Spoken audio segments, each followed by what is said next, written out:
मायके में कुलक्षणी वर्सेस ससुराल में गृहलक्ष्मी। क्या बात है, आज तो वक्त से सारा काम निपट गया। अब मैं जल्दी से कॉलेज जाने को तैयार हो जाती हूँ। अरे नहीं, मुझे तो याद ही नहीं था, मुझे तो माँ बाबा का नाश्ता भी बनाना है।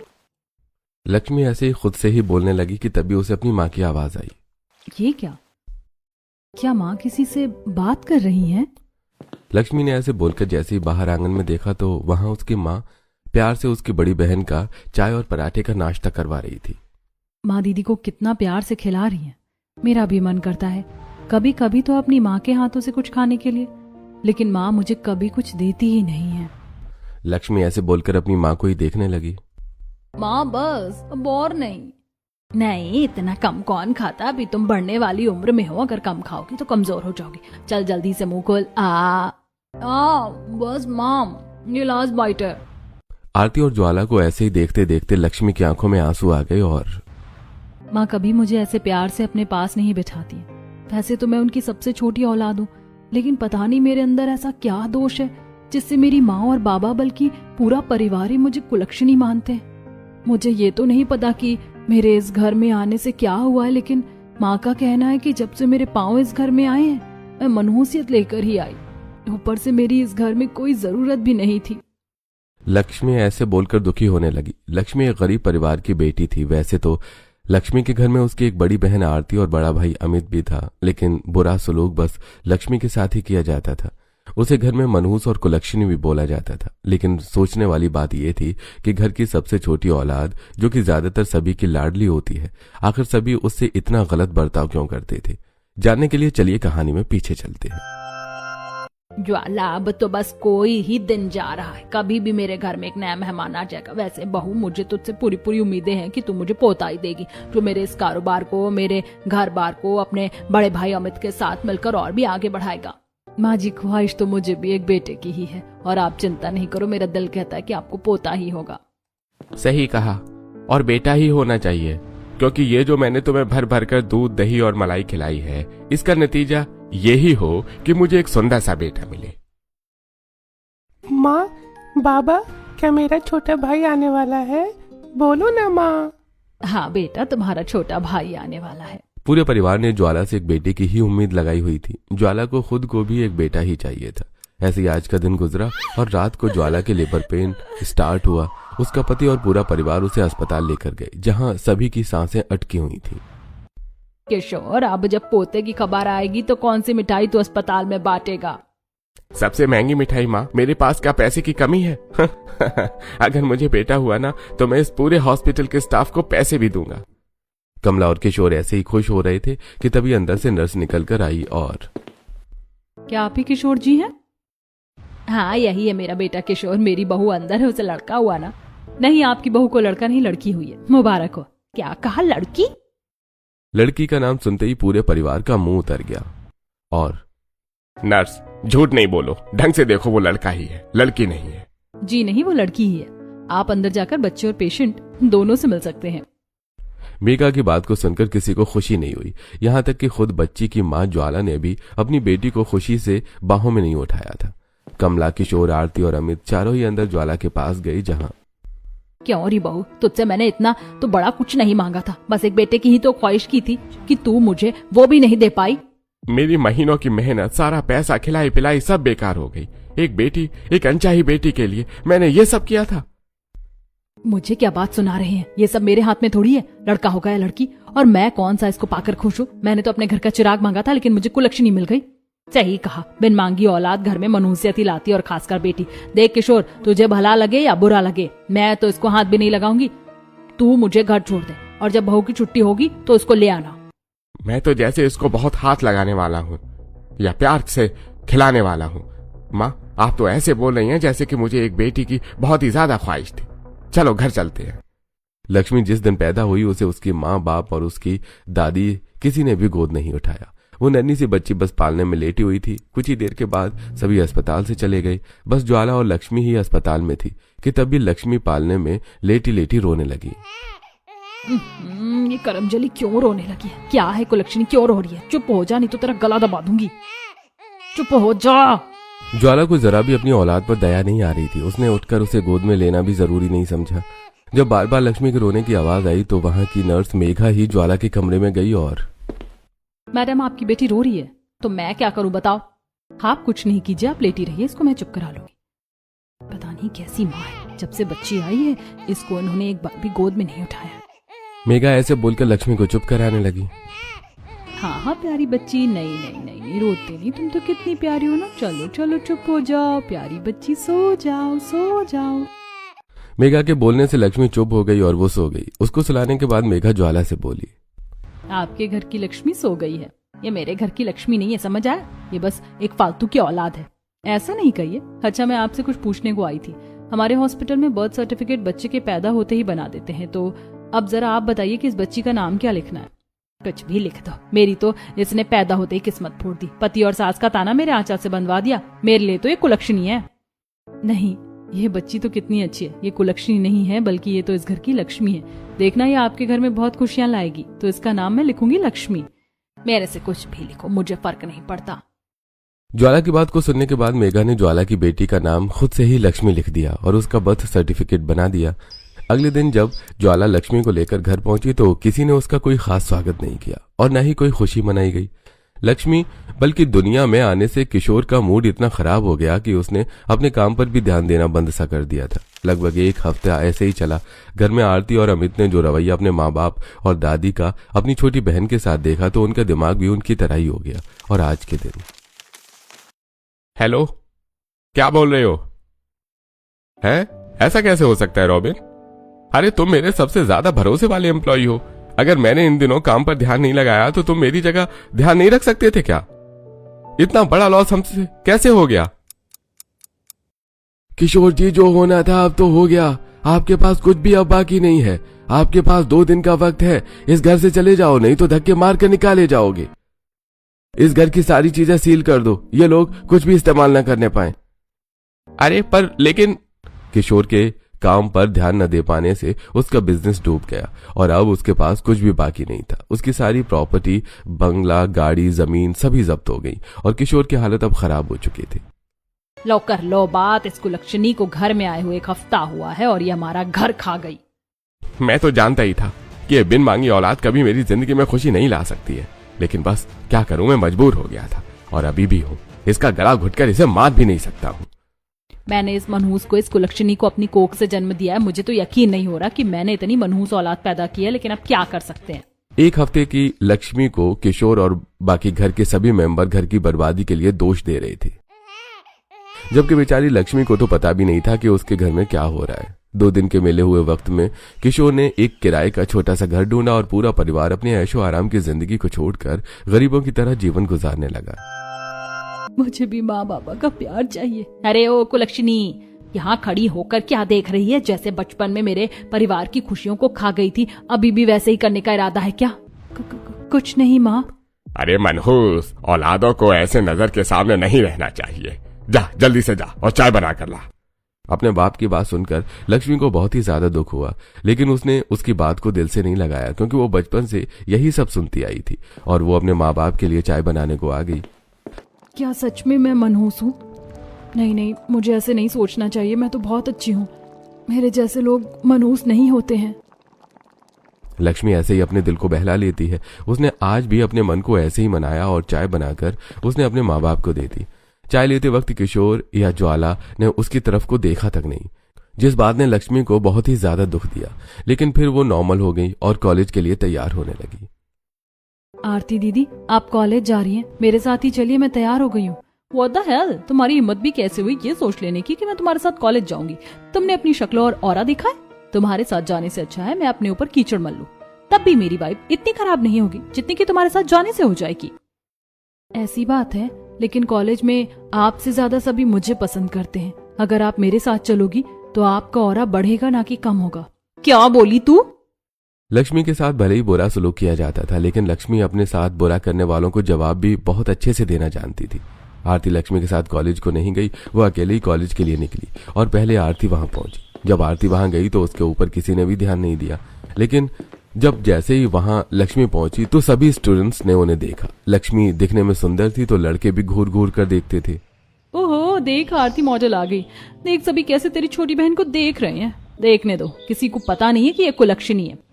वैसे इसका क्या मनहूस और अपशगुनी है, मुझे तो समझ नहीं आता। कितनी तो प्यारी है। हाँ तो मुझसे दोस्ती खत्म कर दो, फिर ये इतनी ही प्यारी है तो इसी से बोल लिया करो ना, मुझसे क्यों दोस्ती की हुई है। अरे तू तो बुरा मान गई। आरती की सहेलियों को भी लक्ष्मी काफी पसंद थी। वहीं लक्ष्मी अपनी सहेलियों के साथ थोड़ा मन बहला लेती थी। तुम दोनों का भाई बस अभी। वैसे लक्ष्मी तुझे पता है अब कॉलेज में कोई पढ़ाई नहीं होगी, हमारा सेकेंड ईयर है ना, तो अब 3 दिनों के बाद फेयरवेल पार्टी है। हमें अपने सीनियर्स को पार्टी देनी है ना फेयरवेल की, तो तू क्या पहनेगी। फेयरवेल पार्टी देख लूंगी, अभी तो ना कुछ सोचा है और ना ही पता है। वैसे तुम क्या पहनोगी। मैं तो कुछ आइकॉनिक सा बनाऊंगी। मैं फर्शी सलवार का सूट बना लूं क्या, वो काफी ट्रेंड में भी है। पूरे कॉलेज में बस फेयरवेल की ही बातें चल रही थी। सभी लड़कियां ऐसे ही बस अपने कपड़ों और ड्रेसेस के बारे में बात कर रही थी, लेकिन आरती के दिमाग में कुछ और ही चल रहा था। कॉलेज में पार्टी है, वैसे ही मेरी कुलक्षणी बहन सभी को इतनी अच्छी लगती है। अगर ये तैयार होकर आएगी तो और सभी इसकी तारीफ करेंगे, जो कि मुझे हजम नहीं होगी। इसीलिए मैं कुछ ऐसा करूंगी कि ये पार्टी में आ ही ना पाए।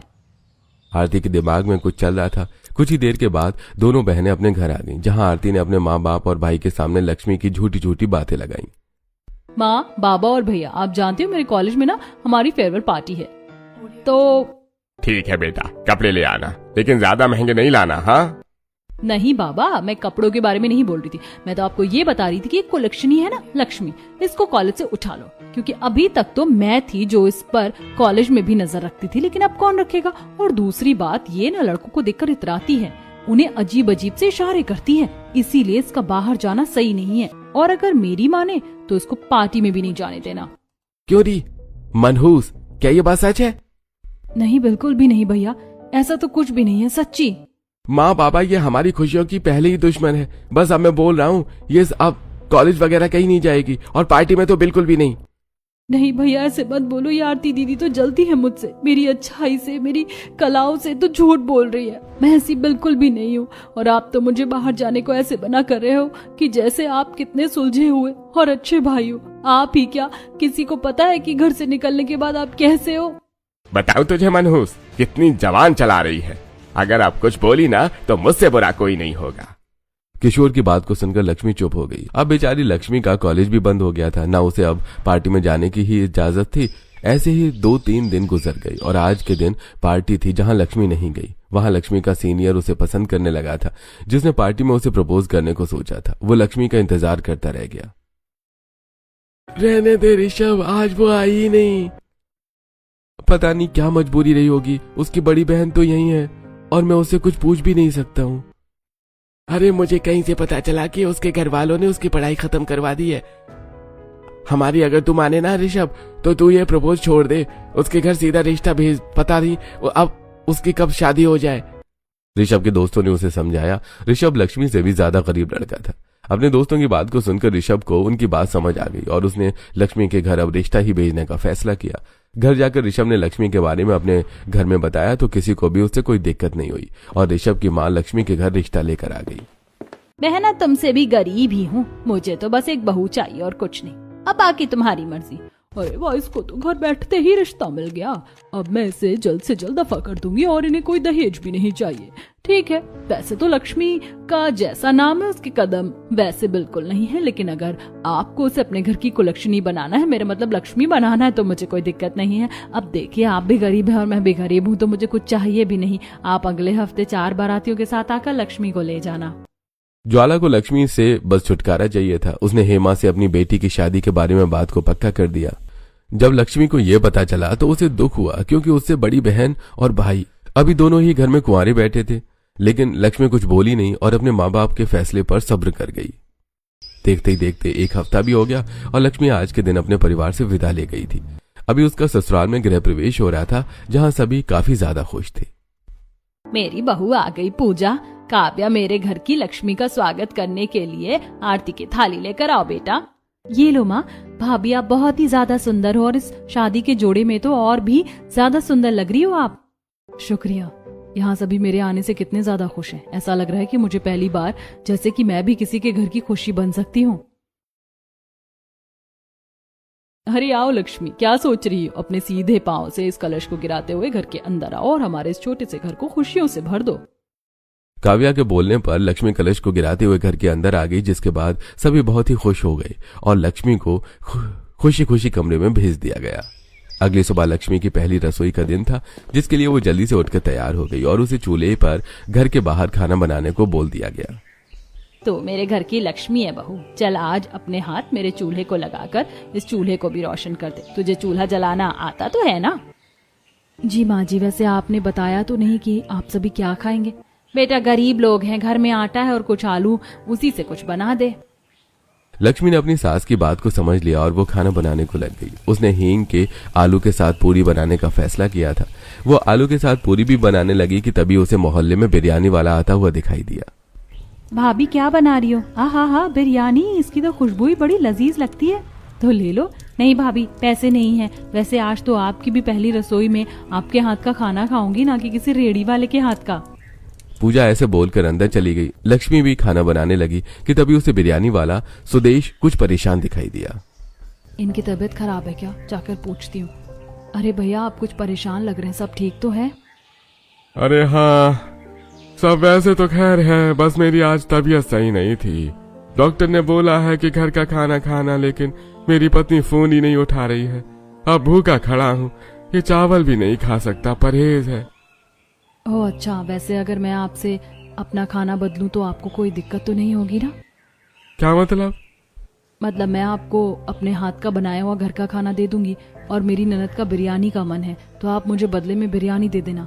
बोलिए, मंजूर है? लक्ष्मी की बात सुदेश को समझ में आ गई। उससे उसका बनाया हुआ खाना लिया और लक्ष्मी ने उससे बदले में बिरयानी ले ली। कुछ ही देर के बाद लक्ष्मी का खाना पूरा बन गया तो उसने वो सभी के सामने लगाया। सभी बिरयानी को देखकर खुश हो गए और अरे बहू, ये बिरयानी तूने बनाई है क्या? नहीं, ये मैंने नहीं बनाई है बाबा। तो ये कहाँ से आई है? ये लक्ष्मी ने अपने घर वालों को पूरी बात बताई और देखा, मैंने कहा था ना कि मेरे घर की गृह लक्ष्मी मेरे घर को खुशियों से भर देगी। जो चीज हमें सालों से खाने को नसीब नहीं हुई, इसके आते ही मिल गई। लक्ष्मी, तुम तो सच में इस घर के लिए लक्ष्मी ही हो। सभी लक्ष्मी की इसी तरह से तारीफ करने लगे। लक्ष्मी वो खुश थी क्योंकि पहली बार उसे किसी मनहूस या अपशगुनी की तरह नहीं बल्कि एक इंसान की तरह ट्रीट किया जा रहा था। ऐसे ही सभी ने खुशी से खाना खाया और लक्ष्मी का आज का दिन अच्छा गुजरा। अब ससुराल में लक्ष्मी को एक हफ्ता गुजर गया था और इस एक हफ्ते में उसे अपनी जेठानी के बारे में पता चला था। दीदी, तो आपकी शादी को 4 साल हो गए, लेकिन आपकी कमजोरी की वजह से आपको अभी तक औलाद का सुख नहीं मिल पाया है, क्यों? है ना? हाँ, सही कहा तुमने लक्ष्मी, और अब तो मैंने उम्मीद भी छोड़ दी। नहीं भाभी, आपको उम्मीद नहीं छोड़नी चाहिए, उम्मीद पर तो पूरी दुनिया कायम है। आप मुझे एक मौका देंगी? आपने दवाइयों और हकीमों को तो मौका दे दिया, अगर मैं आपकी सेहत के लिए कुछ घरेलू बनाऊं तो क्या आप मुझे एक मौका देंगी? ठीक है, तुम इतने प्यार से बोल रही हो तो एक बार मैं तुम्हारी बात को भी मान ही लेती हूँ। काव्या की बात को सुनकर लक्ष्मी ने अपना दिमाग चलाया और उसने अपनी जेठानी के लिए घरेलू रसोई के सामान से ही दवा बना दी। भैया, ये मैंने कुछ रसोई के सामानों को मिलाकर आपकी दवा बनाई है। आप इसको रोजाना गुनगुने पानी से 1 चम्मच सुबह को ले लेना। देखना 1 महीने के बाद आपको अपनी हालत में खुद ही सुधार दिखाई देगा। लक्ष्मी की बात को सुनकर काव्या मुस्कुरा दी और उसने उसे सामान को ले लिया। वहीं दूसरी तरफ लक्ष्मी को ऋषभ ने बुलाया और लक्ष्मी, मेरी पढ़ाई पूरी हो गई है। मुझे 3 जगह से जॉब के ऑफर आए हैं। एक फैक्ट्री से आया है, एक छोटी सी संस्था है और एक बड़ी कंपनी। शुरुआत में तो सभी जगह की सैलरी एक जैसी ही है, आगे को पता नहीं कि क्या होगा। एक संस्था है, एक कंपनी है और एक फैक्ट्री है। ऋषभ जी, आपकी पढ़ाई बिजनेस लाइन की तरफ को जाती है तो आप कंपनी में नौकरी करना, क्योंकि वो आपका रास्ता है, और आप देखना इस काम में आपको तरक्की भी मिलेगी। बिल्कुल सही कहा लक्ष्मी ने ऋषभ। ठीक है, शुक्रिया लक्ष्मी, अभी मैं जल्दी मैं गलत फैसला कर लेता। लक्ष्मी से सलाह लेकर ऋषभ ने भी कंपनी में नौकरी करने को अप्लाई कर दिया। ऋषभ ने BCA की डिग्री की थी, साथ ही ऋषभ का दिमाग भी तेज था, इसलिए उसे आसानी से अच्छी नौकरी मिल गई और ऋषभ वहां नौकरी करने को जाने लगा। ऐसे ही देखते देखते 1 महीना गुजर गया। इस 1 महीने में ऋषभ ने भी खूब मेहनत से अपना काम किया था और काव्या ने भी लक्ष्मी की बनाई हुई दवाई को रोजाना ही पिया था।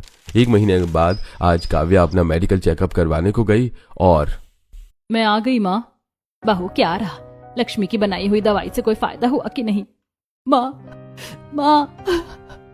माँ जी। बहू, क्या बात है? काव्या के रोने से सभी घबरा गए कि पीछे से हिमेश बोला, माँ मुबारक हो, आप दोनों दादा और दादी बनने वाले हो। क्या कहा? हिमेश की बात को सुनकर किसी को अपने कानों पर भरोसा नहीं हुआ, लेकिन ये सच था। लक्ष्मी अपने ससुराल में गृह लक्ष्मी ही बनकर आई थी। बहू मेरी बच्ची मुबारक हो, ये सब मेरी गृह लक्ष्मी के शुभ कदमों की वजह से हुआ है। अभी सब ऐसे ही खुशी ही मना रहे थे कि तभी पीछे से ऋषभ आ गया। मुबारक हो भैया और भाभी। माँ, आपकी गृह लक्ष्मी का एक और कमाल देखो, आपके बेटे को उसकी पहली कमाई मिली है। ऋषभ की पहली नौकरी की कमाई मिल जाने की वजह से परिवार वालों की खुशी दोगुनी हो गई। और सच में ये भाभी का शुभ साया ही है जो हमारे लिए इतना फायदे का साबित हो रहा है। भैया चलो हम इस खुशी को मनाते हैं एक छोटी सी पार्टी करके, जिसमें हम भाभी के घर वालों को भी बुलाएंगे। हाँ जरूर, क्यों नहीं। परिवार ने अपनी ये छोटी सी खुशी मनाने को सोचा। उन्होंने बस लक्ष्मी के घर वालों को फोन किया और उन्हें शाम के खाने पर बुला लिया। अच्छा ऐसा है। हाँ ज्वाला जी ऐसा ही है, आपकी लक्ष्मी तो हमारे घर की गृह लक्ष्मी साबित हुई है। चलिए अच्छा ही है, कहीं की कुलक्षणी कहीं तो गृह लक्ष्मी बनी है, वरना हमारे घर में तो इसके रहते हुए कांड ही हुए हैं। अच्छा माँ, अब तो मुझे आए 1 महीना बीत गया है, अब कोई सुधार आया है क्या इस घर में? नहीं आया। अगर एक बार कुलक्षणी का साया घर पर पड़ जाए ना, तो उस घर का कल्याण तो बस भगवान के हाथ में ही है। देखो समधन जी, आप मेरे घर की लक्ष्मी को कुलक्षणी नहीं बोल सकती हो। कुलक्षणी मेरे बहू नहीं, आपकी सोच है। हेमा को लक्ष्मी के बारे में सुनना जरा भी अच्छा नहीं लग रहा था। उसने उल्टा ज्वाला को ही सुना दिया और ज्वाला बस उसका मुंह देखती रह गई। कुछ देर के बाद वो लोग खाना खाकर चले गए। लगातार ऐसी सिलसिला जारी था। लक्ष्मी के कदम घर वालों के लिए इतने अच्छे साबित हुए थे कि उनके घर में बस खुशियां ही खुशियां आने पर थीं। ऐसी लक्ष्मी का घर तरक्की कर रहा था। और आज के दिन जी मैनेजर साहब। देखिए ऋषभ, कल के क्लाइंट से बात करने का काम तुम्हें ही मिला था ना? जी हाँ। तो सुनो, कल के जो क्लाइंट्स थे वो कंपनी के लिए बहुत ही ज्यादा इंपॉर्टेंट थे और तुम्हारी वजह से वो मान गए हैं। बधाई हो, तुम्हारी वजह से कंपनी को उसकी पसंद की डील मिल जाएगी और इसीलिए तुम्हें प्रमोशन मिल रहा है। बैठिए मैनेजर साहब। पर सर। सर नहीं, जतिन बुलाओ। बधाई हो, अब यहाँ का ऑफिस तुम संभालो और मेरा ट्रांसफर हो गया है। ये लो, ये उस मेंशन की चाबी है जिसमें मैं रहता हूँ। अब से ये वो तुम्हारी है, क्योंकि कंपनी के इस डिपार्टमेंट का मैनेजर उसी में रहता है। अब वहां तुम रहो। शाबाश। जतिन की बात को सुनकर ऋषभ कुछ देर को सुन्न सा पड़ गया, लेकिन जब उसे होश आया तो उसकी खुशी का ठिकाना नहीं रहा। छोटी उम्र में ही ऋषभ को कामयाबी मिल गई थी, जिसके लिए लोग सालों मेहनत करते थे। ऋषभ ने तभी अपने घर फोन मिलाया और किसी को भी खुशी का ठिकाना नहीं रहा। महेश जी, हमारा बच्चा मैनेजर बन गया है। बधाई हो, बधाई हो। क्या कहा? एकदम ही पूरे घर में खुशियों की लहर दौड़ गई और ऋषभ अपने साथ मिठाई का डिब्बा लेकर आया। 2 दिनों में पूरा परिवार अपने नए घर में शिफ्ट हो गया और आज ऋषभ ने अपनी कामयाबी की पार्टी रखी थी और उसमें अमीर लोग इनवाइटेड थे और लक्ष्मी का परिवार भी था। हमें तो लगा था कि कोई छोटा मोटा सा फंक्शन होगा, लेकिन यहाँ तो अच्छी खासी भीड़ और डेकोरेशन है। स्वागत है, आइए समधी जी और समधन जी, कैसे हैं आप? हाँ ठीक ही है। अरे देख रहे हैं हमारी महालक्ष्मी के घर में आने के बाद की तरक्की। बेटे को पढ़ाई पूरी करते ही काम मिल गया, बहू को औलाद का सुख मिल गया, हमारा घर बदल गया और देखो खाक से हम आसमान पर आ गए। ये सब हमारी गृह लक्ष्मी की वजह से ही हुआ है। किसी ने दोष दिया मनहूस और कुलक्षणी बोला था। मेरी लक्ष्मी का स्वरूप गृह लक्ष्मी को आज वही उसकी शुभ परछाई को देखकर क्या कहना चाहेंगे? हेमा की बात पर घर वालों का मुंह उतर गया। अब उन्हें एहसास हो रहा था कि गलत लक्ष्मी का साया नहीं बल्कि गलत उनकी सोच थी। अरे माँ, बाबा और दीदी और भाई आप आ गए। आपने कुछ खाया? तेरे सामने खुद को खड़ा करने में शर्म आ रही है लक्ष्मी, जिसे आज तक हम मनहूस और कुलक्षणी बोलते रहे। वो गृह लक्ष्मी बन जाएगी, ये तो हमने कभी सोचा नहीं था। हो सके तो आज अपनी इस माँ को माफ कर देना। अरे माँ, ऐसे नहीं बोलो। लक्ष्मी ऐसे बोलकर अपनी माँ से लिपट गई, जिसके बाद परिवार के बीच के सारे शिकवे खत्म हो गए। अब कोई लक्ष्मी को मनहूस नहीं बोलता था और अब सब कुछ ठीक हो चुका था।